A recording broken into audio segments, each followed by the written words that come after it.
started, and then I'll hand it on over to my two friends from Wilmington University. Awesome. Thanks, Ryan. Hi, Olivia. Hi, how are you? Good. How are you? I'm good. Good I like the color of that room. I do too. Oh my God. It looks I like it a lot. Looks very comfortable too. Yes. Yeah. Dr. D, you want to start or would you like me to? No, we can do it like we did yesterday. Excellent. Well, Olivia, Dr. Danley, and I are good friends with Ryan, and he invites us along to be judges for this competition. We did this last year and are happy to be back to do it again. We are professors at Wilmington University, and we have certainly asked a lot of questions of people in our lives. And so here we are to ask you some today about Concord cans. And so to get us started, please do tell us a little bit about yourself and the JA company which you and your teammates created. Yeah, sure, absolutely. So I'm a senior at Concord High School. I am participating in this program through my entrepreneurship class, which also kind of is like in combination with our DECA program. They kind of go hand in hand at our school. I'm also the president of that organization. And so again, through this JA program, our company Concord Cans kind of created this product called CanX, which is a little mini portable trash can that can be used, in homes, on your desk, in your car for either storage or trash, just to kind of pick up those little pieces of trash that you may have laying around, which are unfortunately very big contributors to the litter problem that we have up in our area. As high school students who have just started driving, every member of our company has kind of witnessed this, and some of them unfortunately have participated in themselves. So really our aim is just to combat litter in our area, and we just wanted to really work on something that we were passionate about. Do you have can you show us one? Do you have one with you? I do not have one on me right now, unfortunately. No I have one in my car downstairs. Well, that's the place to keep it. Right. Yes. Very well. What are you most proud about regarding your experience in the JA company program? I would just say I think I'm really just proud of the team as a whole and how well every member of our team worked to kind of combat these unfortunate circumstances that were presented to us through COVID. Obviously, none of us expected this. And I think, had we thought about the way things are last year, I never would have thought that we could have completed this in the way that we did. And so just like looking back on it and seeing that despite all these obstacles, we managed to be successful despite all of that is what I'm most proud of. And what do you mean by success? So how were you successful? Sure. So we did sell almost all of our inventory. We had some really great team members who were just superstars, had some really great, huge deals in terms of selling our product. Everyone was super engaged with reaching out to potential buyers. We had students that were super active on social media, really just doing their best to put our brand out there, get our name out there, and just do everything in our power to succeed. So excellent. Thank you. Olivia, please don't think I'm rude, but I'm taking notes on a rubric kind of score sheet as you're talking. Okay, so when you think about your academic future, what skills did you learn from the JA company program that will help? Absolutely. Sure. So next year I'm going to the University of Delaware. I'm in the honors program and I'm going to be majoring in political science. I hope to later go on to law school, and I would like to be a trial attorney when I'm older. And so obviously in that profession, you need really good communication and writing skills. And so that is obviously super prevalent in this project. Of course, like right now, I've had to do a lot of interviews, speak with a lot of, adults who have a lot of experience in this field. And so I think, in doing that, writing up this annual report that we just submitted, all of that together. And in addition to that, communicating with my team, because there's a lot that has to go into, of course, organizing, 20 kids together to make this work.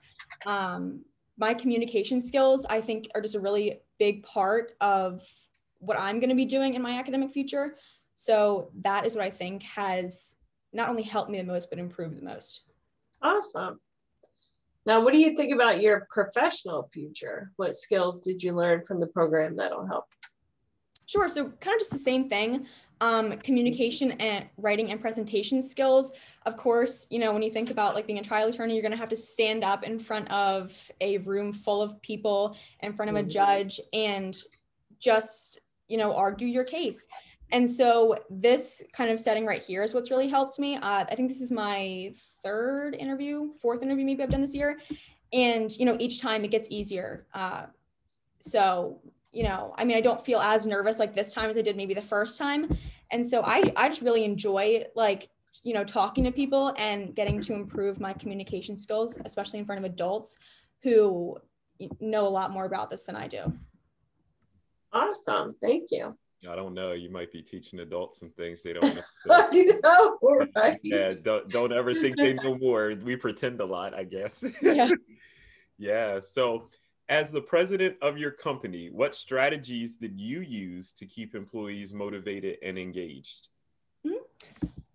So yeah, in the beginning, we did have a few students who were kind of stragglers. They were dealing with some things kind of behind the scenes.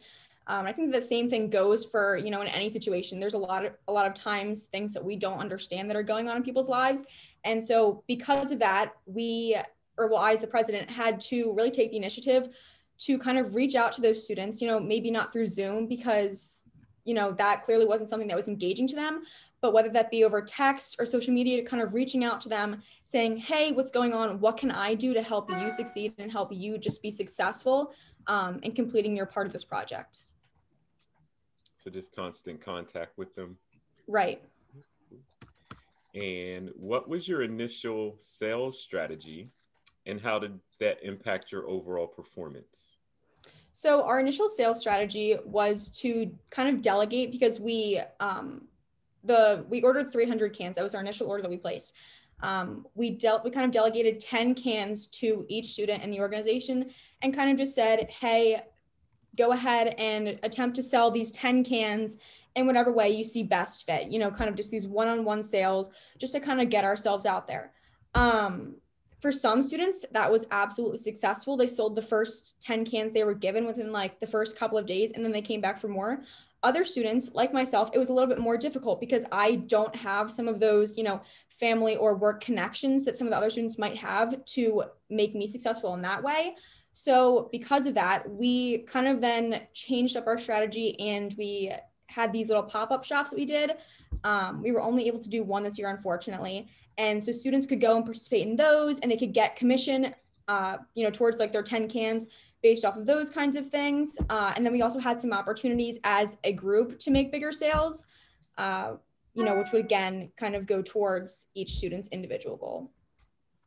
Very well, thank you. Okay, last two questions. Share with me or share with us how your company's business performance made an impact either on your school or the local community. Sure. So in the beginning of our, you know, company, we had initially wanted to donate some of the funds. We decided on 5% to our school's charity, which is like Concord Cares. They sponsor like an outside charity every year. But unfortunately, because of COVID this year, we were not able to do that. They did not sponsor a charity this year because a lot of kids weren't in school. So instead of that, we kind of looked towards charities that were more like centered on environmental sustainability. And as a group, we decided on Keep America Beautiful, which, you know, obviously has thousands of volunteers all over the United States. And they just really work to combat littering and, you know, protect the environment. So that is a way that we benefited our local community. And you said you donated 5% to them? We did, yes. Awesome. So lastly, tell us about a major problem that your company faced and how you handled it. And how do you think that that will equip you to handle similar problems in the future? Sure. So I would say that one of the biggest, or I would say two of the biggest problems that we faced were number one, with obtaining our initial order. Like I said, we ordered 300 cans from our supplier over in China, and we had predicted, or had the understanding that we were going to receive the cans before the, you know, Christmas time, so we could kind of meet that rush. unfortunately, that did not happen because of shipping delays related to COVID. And they actually came in around, I think, January. And that really did set us back because we missed out on all those sales that could have happened before the holiday season. And, you know, we then weren't able to place second order, even though we had, you know, orders to fulfill because they wouldn't be in time. So I think in the future, we could have done some more planning and maybe ordered, had a bigger initial order because, you know, in North Wilmington, obviously there's a huge base of like moms who were some of our biggest sellers. We promoted this on North Wilmington Moms. And so I just think we could have maybe planned a little bit better in that sort of way. But at the same time, I'm still very proud of our team because we did sell almost all of our inventory, which leads into my second problem I think that we had, which was the way we recorded the sales was through a Google form. So students self-reported how many they sold, when they sold them, etc. And I think because we weren't in school and there wasn't that constant reminder to, you know, self-report, we did have some cans that went unaccounted for. At the end of the day, it wasn't a lot. I think it was around 10, which isn't a huge portion of, you know, it isn't a huge loss. But I think a lot of these things are kind of, you know, inescapable with COVID and everything. And we're really just due to factors we couldn't control, like not being in school. Awesome.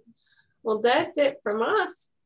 I think Brian's going to come back. Yep, here he is. Well, thank you, Olivia. I think you did a great job with that interview. And of course, Definitely. Amy and Jason, thank you so much. With that being said, Olivia, I look forward to seeing you on Thursday for our awards ceremony. Hopefully you can make it. And if not, I understand. But definitely try to get you and your teammates to show up for that if you are available. And best of luck for the rest of the competition. Absolutely. Thank you guys so much. I really appreciate it.